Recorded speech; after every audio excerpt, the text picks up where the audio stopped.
Hello, and welcome to Beyond the Point podcast with me, Allie Christensen. I'm curating the content I wish I had had as a dancer and creating strong, healthy, thriving dancers for the future.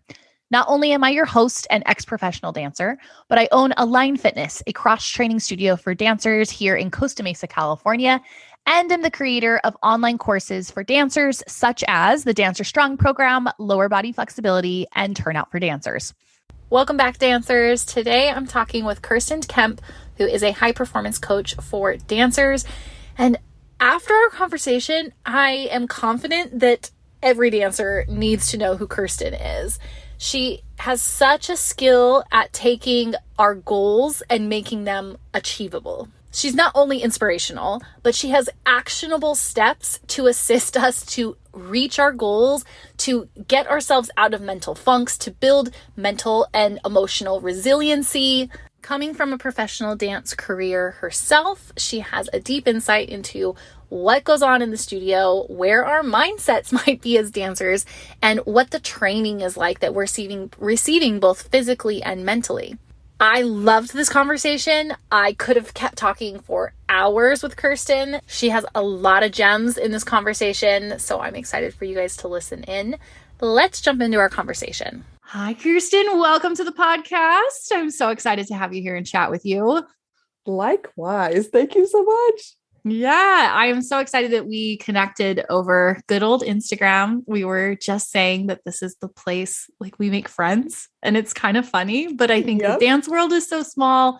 I think being an entrepreneur in the dance world really just brings people together. And I know that I have a lot of appreciation for people that are working to spread a positive message.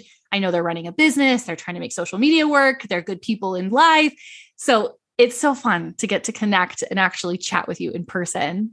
Oh, I feel the same, Allie. I know anytime I find someone who is at the intersection of all those points, like dance, entrepreneurship, a value for serving others, I'm like instantly, hi, can we be best friends? Yeah. I know. And there are people that I consider good friends who I've actually never met in person. Yep. But I know the moment we meet in person, face to face, it's just going to be like we've been together for 10 plus years. Like it's just the way it goes. It's going to be a party. Yeah, it is going to be a party. So tell everyone a little bit about yourself, how you fit into the dance entrepreneurship world. How do those meet together? And what do you do for the dance community?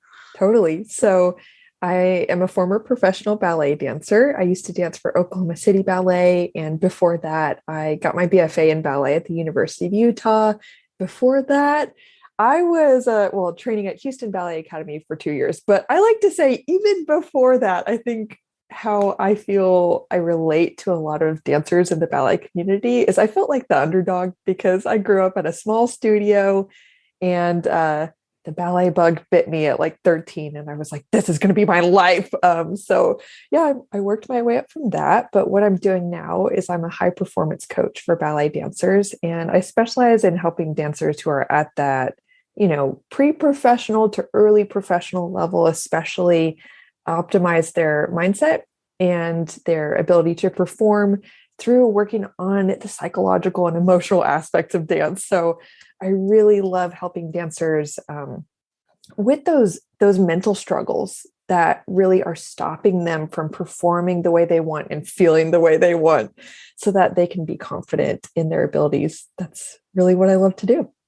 I love that. I wish I had had someone like you right at that phase in life. Yeah. I know so many questions and concerns and panics came up during that time, and injuries happened and decisions happened. And there was nobody who had that both sides of the spectrum where you could relate to a dancer because you know what you're going through, but then also have kind of the clarity of maybe being out of the dance world or being able to see a person as their whole person, not just as a dancer. Right. I didn't have that guidance, and that would have been very, very helpful. I'm so happy to hear more and more that there are people like you who are assisting from that side of things, because we know the dance world can be rough. Yeah. We know that it's mentally extremely exhausting and fatiguing, and it's still not approached very well from the emotional and mental health side of the dance world. Right. That's changing, but it's coming slowly. But then we meet people like you, Yeah. and it's like a little happy dance behind the screen here. Like, oh yes, yay, this is what we need. This is exactly what we need. That's so great.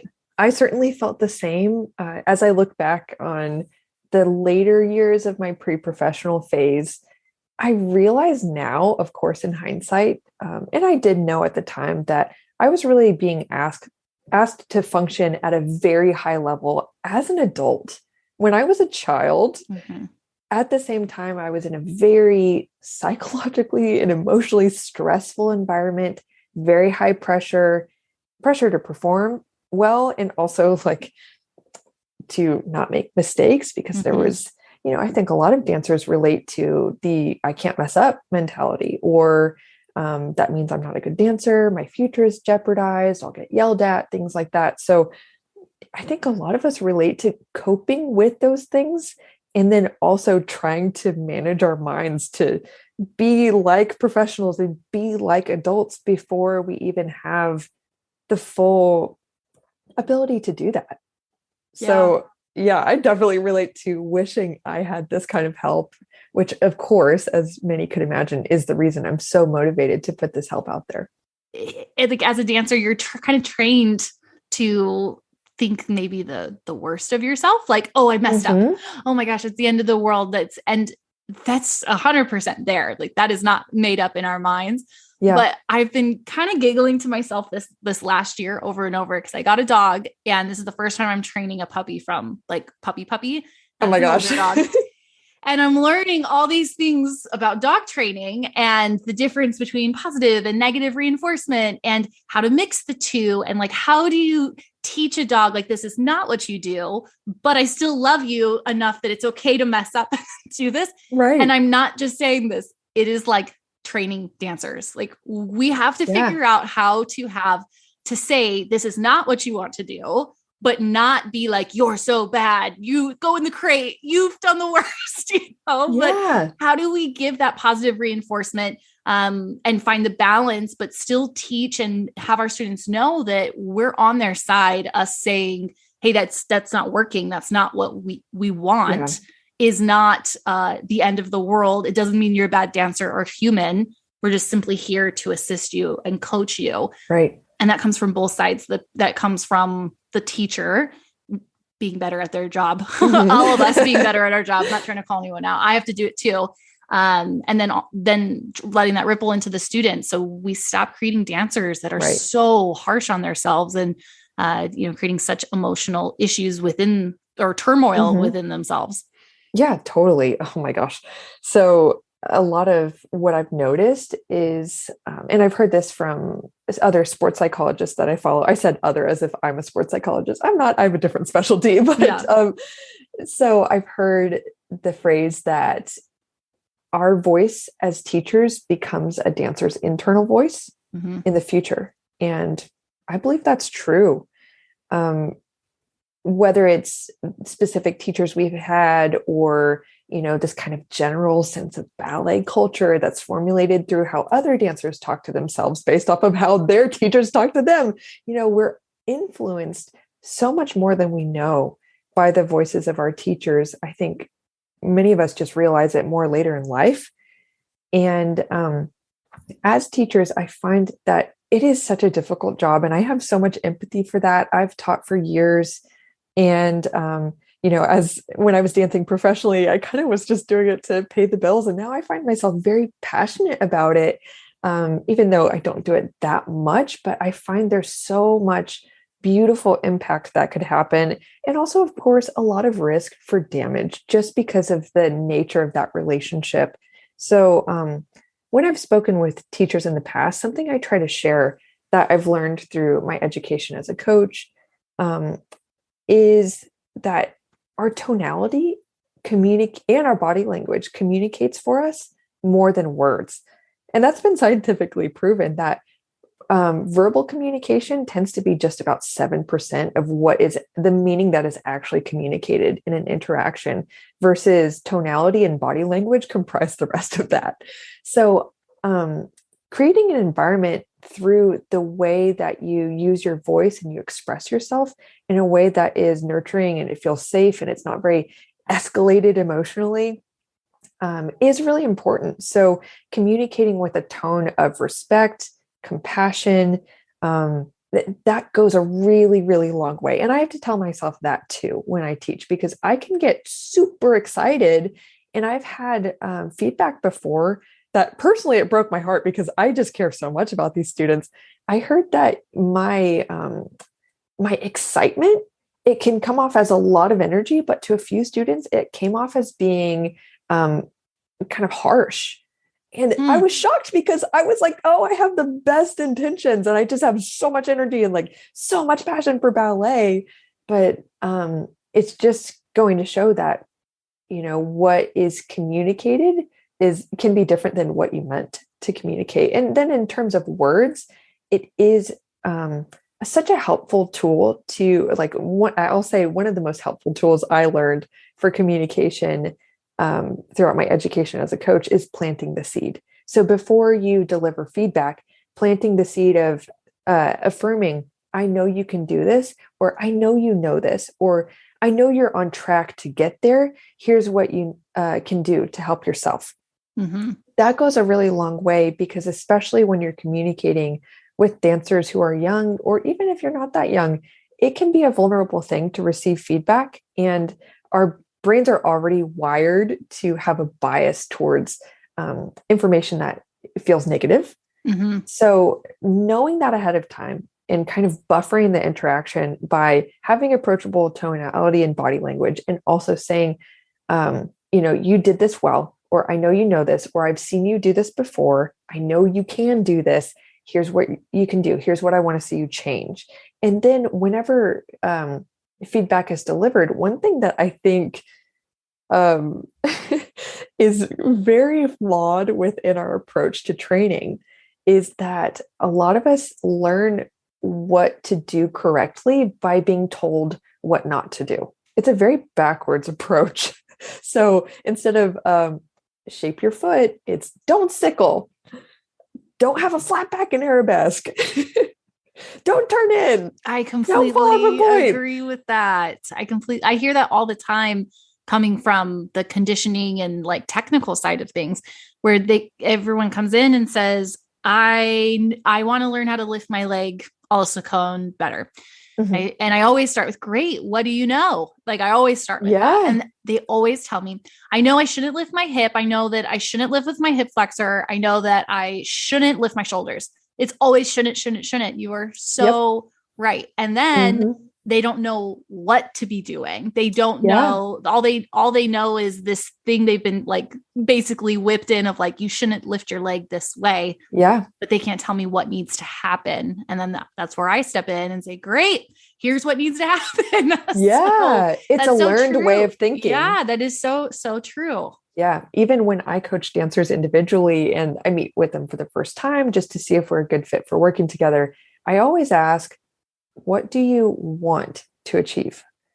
How do you want to feel as you dance? I often hear, well, I want to stop shutting down under pressure. I want to stop holding myself back. I don't want to feel insecure anymore. And all those are valid, absolutely. But I always want to ask, like, okay, but what do you actually want? Do you want to feel confident? Do you want to feel like you have something valuable to offer as a dancer? And that's kind of a stretch for dancers to start thinking in those terms. It's a very worthwhile stretch. And so I encourage anyone to listen, who's listening, to listen to yourself. How often do you say, oh yeah, I don't want to do that. I don't want that. I should do this. I can't do that. Start challenging yourself to speak in a way that is specific about what you do want. How do you want to perform that variation or that solo? How do you want to improve your dancing? What do you want to feel? It's something that will actually, it seems so simple, but it will start to retrain your mind to think in terms of gain instead of lack. Mm-hmm. I think that I know that there's some studies, and I'm trying to pull them out of my brain, not fast enough for this conversation, but in terms of speaking in positive tones or words of affirmation, and what that does to the brain when we speak in words of affirmation, meaning instead of saying, I don't want to do this, or I don't want to fall out of my pirouette, I want to do 5 pirouettes. I am on balance. I do 5 pirouettes, however you want to phrase that. That there was something that like basically lit up and opened the mind to however many possibilities of ways to accomplish that. Yes. And when we say with the negative, or I can't do this, or I want to not fall out of, the brain like shut down, my words, not the official scientific words, but had very limited possibilities of how to get the task done. So basically by speaking what we want, what we desire, or speaking like we have it now, it opens up the brain to look for different ways for that to happen. And I know that happens in the body as well. And gives us more finesse, more details, more understanding of what's happening in the body to accomplish the 5 pirouettes, instead of getting stuck in the rut of why am I falling over the same way? Yeah. We open those up and we can start to learn something new about ourselves because your brain is open to it. Oh my gosh. I love that you mentioned that, because it's so in line with what I share with my clients, which is when especially a dancer is asking for my help in overcoming a mental block around something like pirouettes. Just like you said, the first thing dancers often ask themselves is, why can't I do this? Why didn't that work? And one rule I have with them is I'm like, hey, just try this out. Let's pretend it's a rule. I don't love absolutes, but here we go. We're going to try it on. Instead of asking yourself why questions, we're going to make those off limits for a bit. Ask yourself what and how questions. When you just start a sentence with yourself and your internal self-talk as with, how can I do this? What can I learn? What can I do? What makes a pirouette work? How did I feel when it worked last time? Whatever it is, you're going to trigger a resourceful state in your mind instead of what could be said as an unresourceful state of accessing the information of why it isn't working, which is far less useful to you than the awareness of what you can do to make it work. So I love that you brought that up. Yeah, that's so great. That's so great. And I'm a big proponent. I like to ask my students what worked. Like when we're doing something, instead of saying, oh, that wasn't right. Like, oh, this was wrong. What do you feel like worked? Oh, I feel like I was really on my balance that time. Yeah. Why was that? Oh, I was thinking more about my torso connection and like where my placement was. Awesome. And then they're like, but I actually think I could be thinking more about my foot. So I didn't even have to say anything because they tuned into what was actually working well for them. And then they could also identify the things that could be better. And we didn't have to we didn't have to dig through the weeds through it. When you're aware of your thoughts for your mental health, but also for your body, I think the other answers start to come really easily. And it's not beating yourself with a stick. It's just, oh, I could change that. Just that simple. I could change that. Yeah, right. I love how you embodied the principle of kind of depersonalizing the process of improvement. So often as dancers, and this can harm us emotionally and mentally for sure, but it's also part of the beauty of ballet that it is such a personal experience where we're integrating our sense of self with also our bodies, and then also the art form, and then even our sense of what's possible for us in the future. Like, it's also intimately tied together. And one way that can kind of go south for us very quickly is when the process of looking at what you could be doing differently to achieve your goals and improve becomes so personalized in the sense that it's like, oh, something is wrong with me. I didn't do that right. I'm not good enough in that way.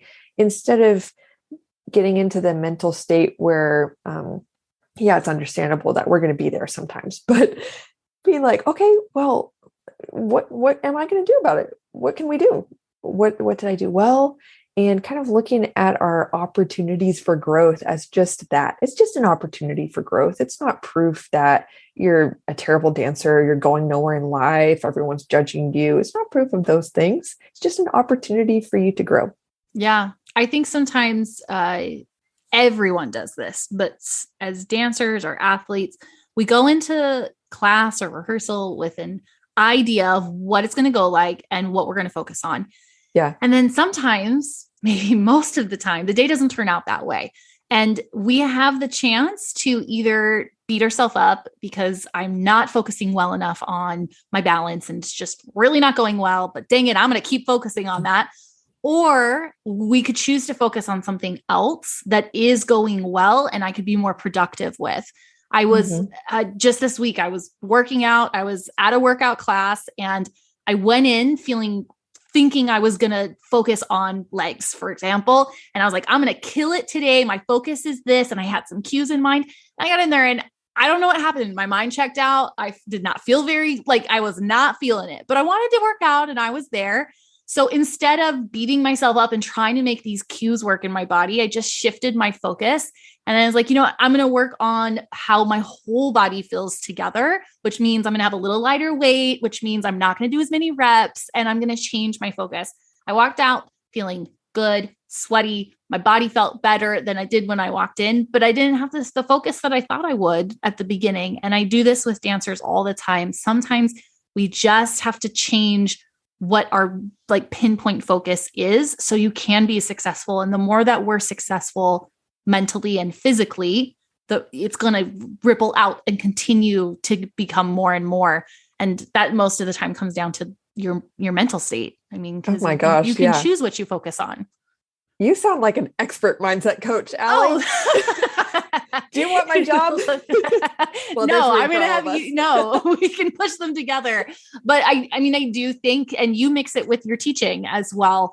I know that it's our responsibility now as teachers of any discipline, no matter what part of the world or dance world you're in. We can't just be good at one thing. We have to be expanding and learning ourselves to continue the work. I was in the past, I've spoken with Kathleen, who does Minding the Gap, and talking a lot about how the studios, how we're working to change the expectation of how teachers speak and the ways that we incorporate our verbal life into the dance world.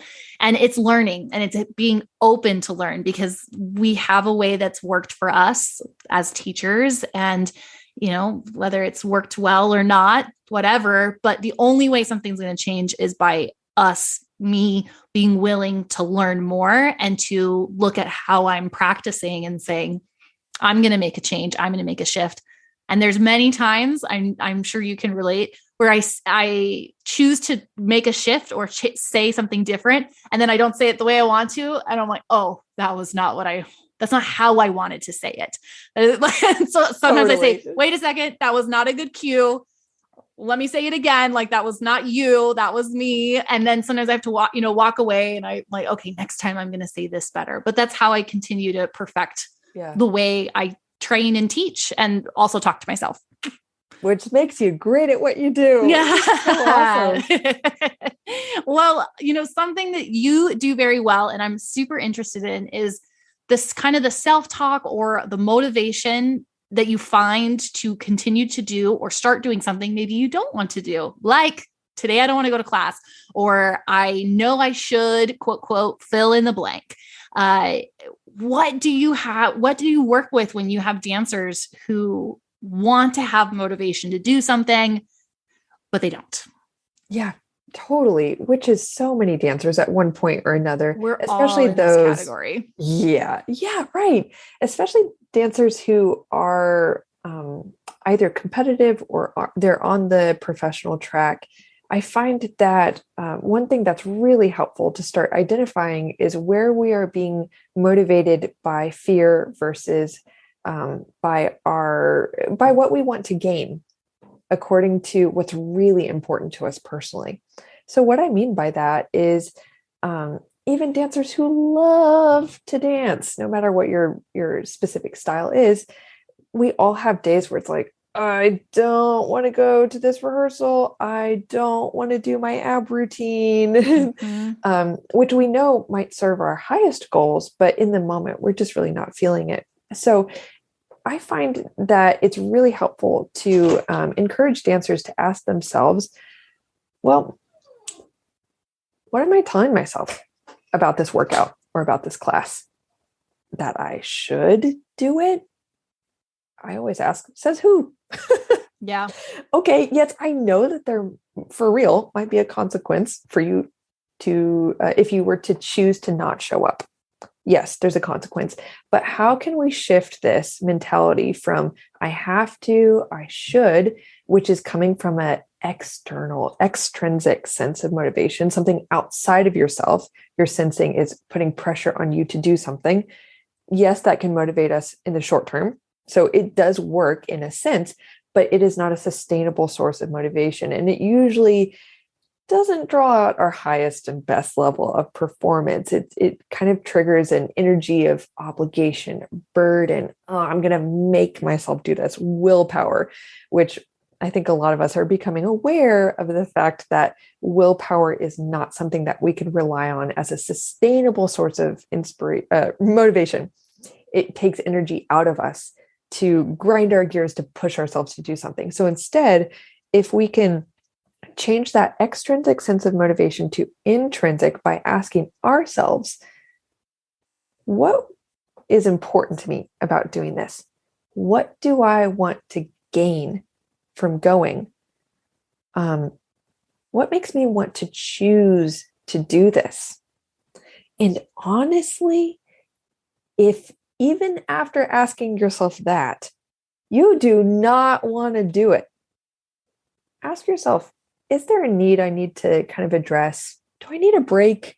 Do I need to take care of myself today? Because it's a perfectly valid choice to choose. Notice I'm emphasizing choosing because that is what helps us to gain a sense of empowerment when we own our autonomy to make choices, to guide ourselves. That is so important to recognize that we have autonomy. And yes, if you choose to take a rest day, will there be some consequence to that? Consequence meaning, a result that could be interpreted as positive or negative. Sure, there's a consequence to every action, but you get to ask yourself, still, is it worth it to me to take that so I can take care of myself? Or if you do choose to do that workout, go to the class, do the rehearsal, practice again, asking yourself, what is worth it to me about making that choice for myself? It brings it back to what you want to gain personally and going towards a positive result rather than pushing ourselves away from the negative result of, I need to do this workout so I'm not out of shape. That's pushing yourself away from a negative result, which again can work for a short amount of time, but it's not sustainable. And again, it puts you into that pattern of thinking of trying to constantly fill what you think is lacking versus gaining more of what you see is there, that abundance mindset. So I'm always in my work trying to help dancers retrain their minds to kind of develop a more automatic response to thinking, okay, what do I want to gain? What's there that I want more of? What can I do? What do I have? Because as you demonstrated in sharing a bit about that study, it does engage the mind much differently. And it will even change the way you feel energetically. You might find that you have that energy to do that petit allegro combination again, versus if you go into the petit allegro, like, the first time I did that, that sucked, which is normal. I used to think that all the time, but yeah, the second time I would do it, I would just feel less energized, more defeated. And then anytime I would make a mistake, it'd be like, see, yeah, it sucks again. Yep, you were going right. nowhere. It sucked. Right. Versus if it's like, okay, well, what do I want to change about it? It's even the language of want to, it reminds me that I get a say in this. Yeah. And that's just exciting. Yeah. Oh, I really like that. I really, really like that. I know that that's something I've had to do about learning to love my body after dance. Yeah. after stopping dance, which was not my choice. It was my choice, but I got injured. It felt like a hard stop. It was like too early for me, not what I wanted. When I thought about getting back into class, it was so emotionally overwhelming. I decided not to. And that's the honest truth, because sometimes dancers will ask me, well, if your hip feels better or it felt better, even if it was 2 years later, why didn't you get back into dance? And at the time, it just felt too overwhelming to try to, quote, play the game, to get back into the studio, to deal with that mental aspect of you're doing this wrong, you're doing this wrong, you're doing this wrong. And now I realize that was all Allie. That was not what was happening in the world. That was very much where my mind was out after having a traumatic experience in dance. And getting into other forms of movement, I started doing small triathlons. I started lifting weights and started embracing other things. But I had to choose to do it, because everything I'd been told as a dancer, which was not correct when I was young, was if you want to have this type of body, you can only do this. And we know now, evidence has shown over and over that that's not true. But I was very much in the time where that was still the conversation that was happening. Yeah. And even though I wasn't dancing, my value was very much tied up in how my body looked. And making that shift and choosing to do something because, actually my body feels better. My hip physically feels better when I deadlift. Yeah. I can get through my day. I feel good. I feel good about myself because my body's not in pain, instead of, well, it's possible, which is not true, everyone, but it was possible that if my butt's a little bigger, but my hip feels better, which is a better trade-off. And it was all a choice. And now I make that choice every single day. And it's really relieving to choose something physical or emotional, because I know it's going to make me feel better, even if it's not the funnest 45 minutes or whatever it is. I can do that with my eating decisions. I can do that with my time spent with my, family, friends, clients, whatever it is. I choose to do this, so I have this feeling later. And it doesn't always work out that way. Sometimes I don't make the choice, or I look back and say, oh, oops, that could have been better. But it's a very empowering thing to know that I'm calling the shots, as opposed to the external forces forcing me to. Yeah. I'm so grateful you mentioned that. And it's a really relatable struggle and journey. It sounds a lot like my experience too, that when I stopped dancing professionally, I did choose the end of it. But it also felt like I kind of couldn't ignore the signs that my body was giving me. So yeah, I could say, I had to. But after I stopped dancing professionally, and kind of went on my own healing journey, mentally, emotionally, physically, reclaiming my power to make choices was so, so transformative for me. And when I see that I can help dancers who are still in that path and in that system, so to speak, do what I've done without having to leave it or face just a heartbreaking injury or things like that, it means the world. Because personally, what I did is I ruthlessly took all the have-tos off the table for me of that were even stopping me from enjoying dance again. It's like I have to look this way and weigh this much to wear that leotard or wear that skirt. It was emotional for me to say, no, I don't. Like, literally, says who? Ew. Yeah. Oh, me. Oh, it's just me. Oh, and all the expectations that I agreed to, that I internalized and bought into over the years of my life. Well, guess what? I get to say that I don't follow that line of thought anymore. I'm not going to live in obedience to that standard of living anymore, because what I really want to do deep down is I do want to dance, and I do want the freedom to wear a leotard and not a t-shirt that's going to make me really hot while I'm jumping. I want that freedom. And so getting in touch with what is more worth it to me, like you said, is it going to dance or moving again in your case? Or is it going to be more worth it for me to stay obedient to the fear of, I used to say it was other people judging me, but I learned it was really the fear of me judging myself. Yeah. So now that in my life, I'm again still pretty ruthless about saying, you know what, I don't have to do much of anything, but what am I going to choose to do? What choices am I going to make in alignment with my highest values, like serving others, personal growth, integrity, things like that, adventure, whatever it is. I have lots of things that are really important to me, but I try my best to hear myself when I'm like, "Ooh, I have to do this. I should do this." I'm like, you know what? Sure, you could say that's true. Like, yeah, should I fulfill my commitments? Absolutely. But I also choose to do them. And that really motivates me to live each day the way I want to live. It helps me feel a lot better because with every choice, I'm reminded that I have agency. And that's just empowering. Completely. It's so nice to hear this. I'm so excited and happy, bubbling inside. This is so nice. So how long have you been working? How long have you called this your profession, we'll say?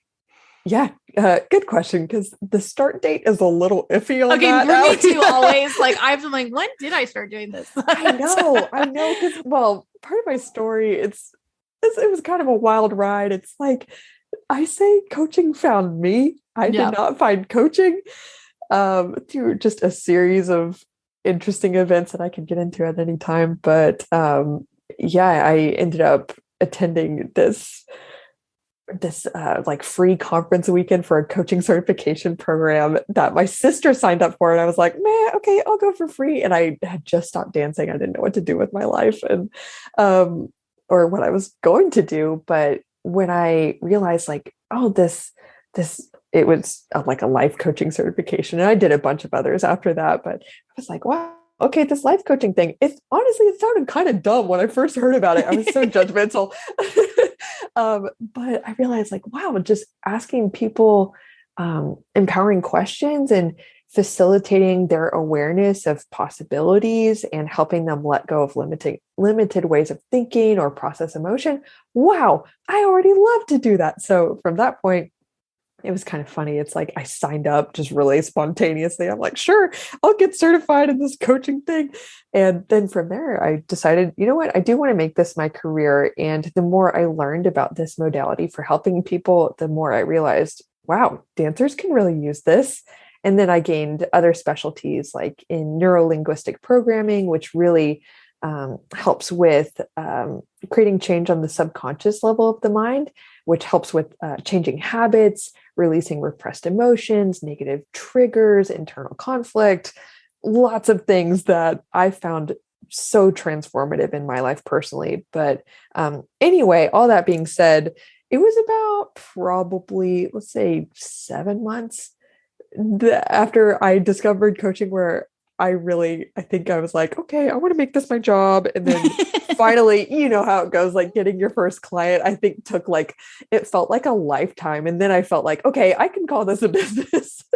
Yeah. So I think that was like 3.5 years ago or so. And, thank God things have grown a lot more since then. And I've figured out what the heck I'm doing. And now I feel so blessed to have lots of clients I work with from all over the world. And now I speak at ballet schools, also all over the world, which is just crazy. And it's just such a dream. So that was the long answer to your question. I love that. It was interesting. No, you said that coaching found you. And I think that the really wonderful, inspiring people that I've met have that answer. And not that you have to have that answer, but the dance world is rough. It's mentally rough, as we've just talked about for the last 45 minutes, but it takes a certain person to come out of a professional ballet world, flip the script on themselves, be able to make changes, and then really honestly assist and facilitate people to make change within themselves. That's not the norm, or that's not the norm I experience. And I talk and work with a lot of dancers. So having someone like you and hearing you speak and experiencing you I already knew you were going to say something like, oh, it's just happened. Oh. Like it kind of just came upon me, or because I don't think you try to make something like this happen and be successful at it. When you work with people on such a deep level, and you are asking them to be vulnerable with themselves and with you, there has to be a trust there. And it's something that I think only can be earned. And you don't earn trust lightly. It comes from having a deep connection with someone, and then that trust being formed. And that just doesn't happen for everyone. So yeah. Well, I appreciate you saying that. Honestly, I was almost lost to a master's in finance. The ballet world almost lost me. That would have been such a waste. I mean, I hope that did not sound egotistical at all. I look back and I laugh because I was really considering like, I'm going to have a career in finance, and I was interviewing at this good master's program and everything. And when I really feel I've been called to do this. And when the call came, I was like, oh, this is why other doors felt shut. This is it. And I didn't have a whole clear picture about what my career was going to be, I didn't know what I was doing, but it just felt like one stair step came in front of me at a time, and I just kept taking it. Yeah. I love how you said that. When I started training people, it was about 2.5 years after I started training that I finally took a dancer. That's how emotionally damaged I felt. I would not work with dancers. I disconnected from the dance world. I said, I'm only training, quote, regular people. I was working with moms and random people, and my business was going okay. Like it was okay part-time. It felt like a struggle to find people. And then this one dancer who I only worked with a few times, and she dances professionally now, I don't even think she knows like what a life change she made for me. She found me somehow and worked with me a few times, and we together made such a big change, and she was able to implement it so much. My eyes opened, and I was like, I have not felt this good ever, like really ever. I felt better doing that than I felt dancing my favorite thing on stage. And I realized, oh, this is what I'm supposed to do with my education, with everything I've learned in life and all the dance and everything else. This is what I'm supposed to do. I danced so I could do this. And once I found that, things just got so much easier. And it was always work. There's always work to be done on the path that I think you feel drawn to, but it's a choice, not a have to, not a dragging through the mud. And it's so much easier. So when you're looking for your next step as a dancer or next step in life, I do think that there are those callings. And when you find it, it just feels clear. And then the work starts, but it feels clear. What the heck, Allie? I think I stopped breathing like a minute ago because our stories are so similar. I didn't mention the part where I actually was like, dancers could use this, but I don't think dancers can pay me. So I'm going to try working with regular people. LOL. Me too. Did I ever get a single client the other way? Absolutely not. This dancer found me in the most random way. And oh my gosh. Yeah. When I started working with her, same experience. It was like, oh my, wow. Oh, silly me. No, this is the thing. Totally. So, I know it might be really annoying to hear that as a dancer, if you're in that place like I was at, where I was looking for like, give me the 3 tips to find what I'm going to do with my life. Yeah. That's totally understandable. And I know a lot of dancers, I've worked with plenty of dancers who are in the place where they're feeling a little burnt out with ballet, or they just don't know how much longer it's going to last for them, but they feel scared of what's next for them after ballet. Will they ever have a life that feels as fulfilling as they have it now? The answer, I believe, can be yes for everyone. I really believe it. And I think it takes a certain level of acceptance that I like to say it this way. The next step for you on the staircase will be graciously made available to you. I believe it. It will be at the right time. Just take it. And yeah, I believe, there's that purpose for everyone. Yeah. And it doesn't always fall in the dance world.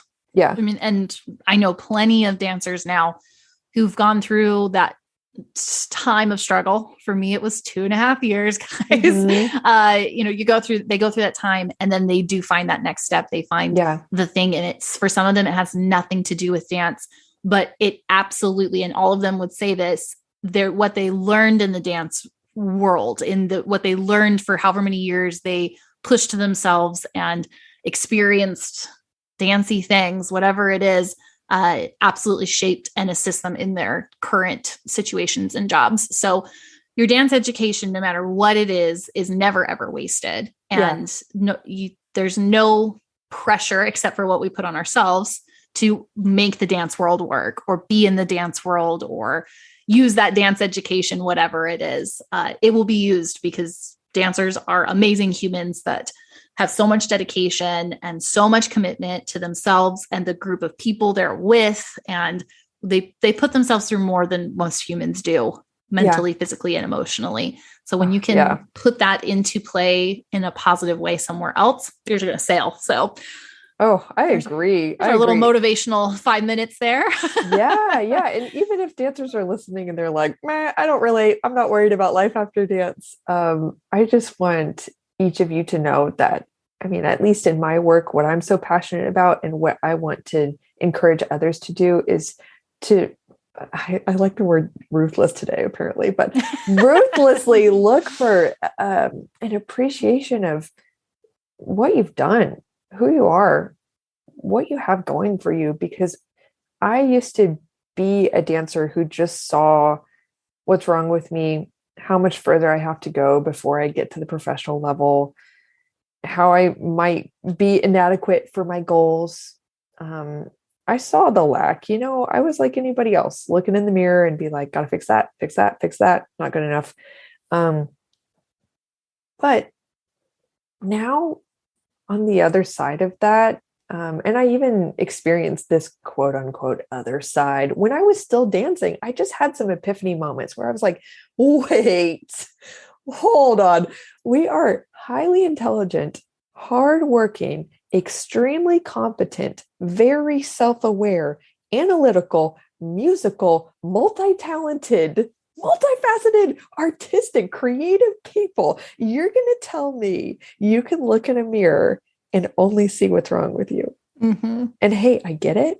But anytime I speak with a dancer, or I work with them one-on-one, or I speak to a group, I might not say this, but one thing I want dancers to feel is I just want them to see themselves through my eyes that I'm able to see them through now, which is through that lens of like, you have so much. And sometimes it takes some actual digging to find it when you're working through that mentality of like insecurity and self-doubt. But when you dig for it, you will find it, and it will become easier to see. And the more you see it, I want to speak to the common misconception that the more you see it, the more arrogant you'll become. But that's generally not true. Dancers are like allergic to being arrogant. So trust yourself a little bit more than that don't worry, you're not going to become egotistical. I think you're just going to become aware of the resources you have available to go even further. And there's nothing morally wrong with that. Yeah. Well, there's so many times that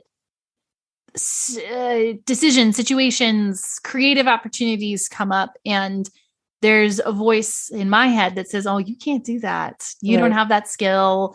You've never done anything that big, or whatever else is happening. And there is going back to the choice. There's the choice for me, it feels like facing a fear and saying, I'm going to do it, even though it's a little scary, because I know that I can.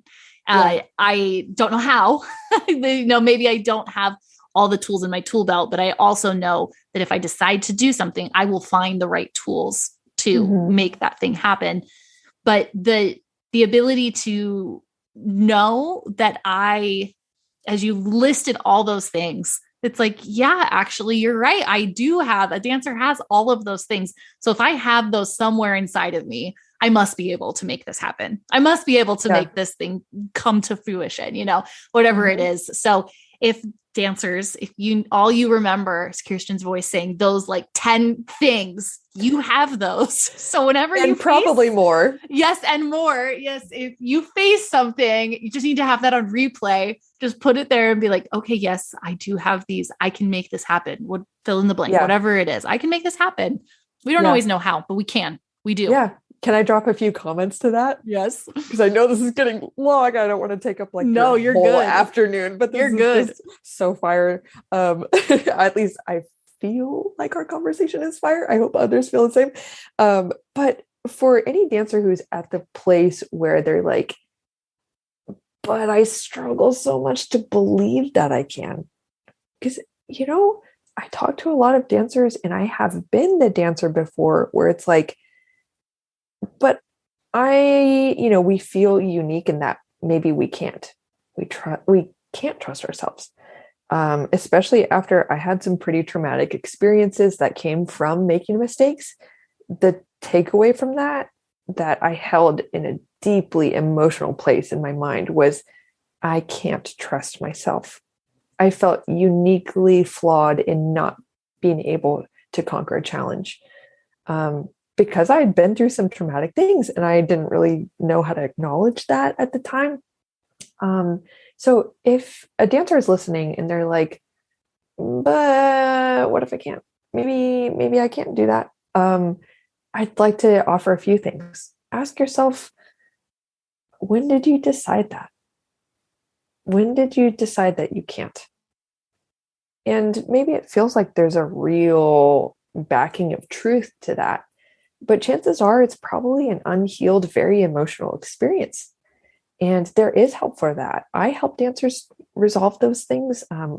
Therapy is also fantastic if that's a route you'd prefer to go down. But there is hope for healing those things. And you can look back on those times and say, okay, when did I decide that? Probably around, for me, like when I was about 18 years old. And then I just started to experience crazy self-doubt because I made some mistakes. I got chastised for it. And I was like, oh, maybe I'm not as competent as I thought. And then looking back on that, it was very healing to say, okay, well, what can I learn from that experience? Oh, that I was just feeling a lot of things and I was really hurt and I was really scared. And that's why I decided that I can't trust myself. And it was just a response to fear and pain.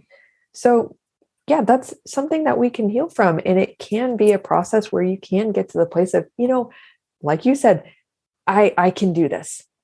I can believe in myself again.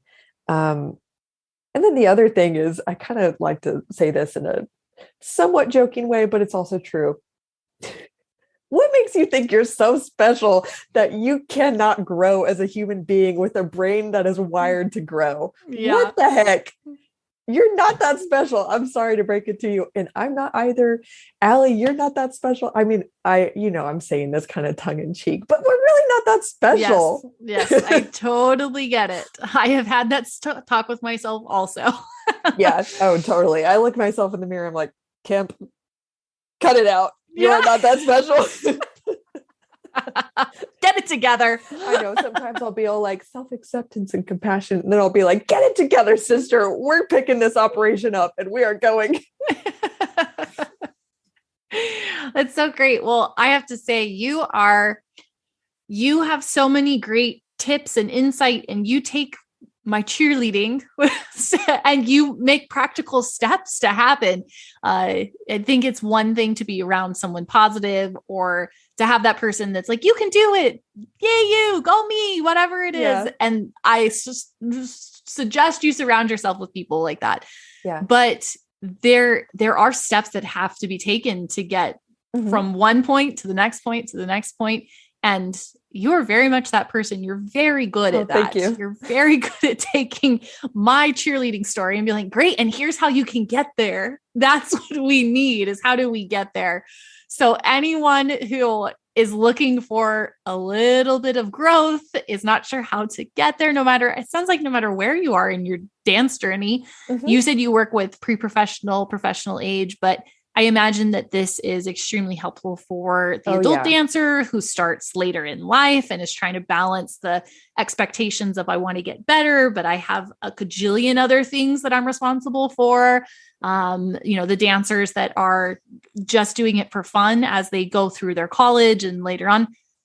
We all have these things that tie into our dance self that we have to continue to work through. So no matter who you are, I think that what you have going on is really necessary. And you're very, very good at making practical steps, not just being like, you can do it. Yay, you. Thank you. That means the world, Allie. And yes, all are welcome on my social media platforms. And also, even with my one-on-one clients, I have worked with many recreational dancers, adult dancers, former professional dancers, because a lot of us, we know we have junk to heal after that. Yeah. Hey, even I've worked with singers and acrobats. So, that's so cool. Yeah. The doors are open, even though my specialty, my sweet spot is that pre-professional, professional age for dancers. But yeah, I'm very grateful that you said that because I am very passionate about being like, yeah, confidence is great. How do we do it? How do we get it? Yeah. Yeah. That's so good. Where can everyone find you on social media? So Instagram is Kirsten _ the confident dancer. So that's KIRSTEN. Although I bet if you type in the confident dancer, I'm going to pop up. Yeah. Someone else has the confident dancer handle and they haven't posted anything. So there's some information when you look it up. If you end up on an empty page, it's not right. Yeah, not me. And then The Confident Dancer on YouTube. And if you're interested in my coaching services or speaking services, that's kirstenkemp.com. Or hey, even better, again, if my name is a little bit much, theconfidentdancer.com works too. I have both URLs. Perfect. So I will pop all that information into the notes so you guys can find it. And as always, I always say that whenever we talk to someone who is an expert in their field, this may not be the information for you at this very moment in time, but it will be at some point, or you will be the inspiration for somebody else when somebody else is going through something and you go, oh, you know what? I heard this podcast with this girl, confident something. You should look her up. But this is how we spread information. It's by you absorbing it and storing it and then knowing when you can pull it out for yourself. And one of the goals for this platform of information is that there's a variety for everyone, for every age, level, gender, race, whatever it is, your style and discipline, your commitment, whatever it is, there's information for everyone. So put this in the file, come back, scroll through all the episodes and find the professional that works for you. But I do think that what Kirsten does is very applicable to everyone. So when you're ready to take a little step for yourself, look her up, follow her on Instagram. Her information and the things you put out is fantastic. So it would be a nice thing to have in your feed every day. It's a little bit of thank you so much, Allie. A little bit of steps to do. Thank you. Thank you so much for coming on and chatting and sharing your love. And I'm excited to do more with you. We're going to be in Miami together with the Broche Ballet Adult Festival. So we're very excited about it. I think we might be more excited than some of the dancers going. So if you want to join us there, we're just going to be like soaking in dance love for 4 days. So we're pretty excited about it. We'll be vibing. Yeah. So as always, guys, you can find more information on the podcast and me at alignfitnessbyally.com or on Instagram at alignfitnessbyally. Reach out to either of us with questions. If something that Kirsten said struck a chord and you want to know more, please reach out to her. She is a fabulous resource for you. And I want you to take advantage of it. And I'm always here to answer and direct to whoever I feel like will assist you in the best way. So reach out and we'll see you all right back here next week on Beyond the Point.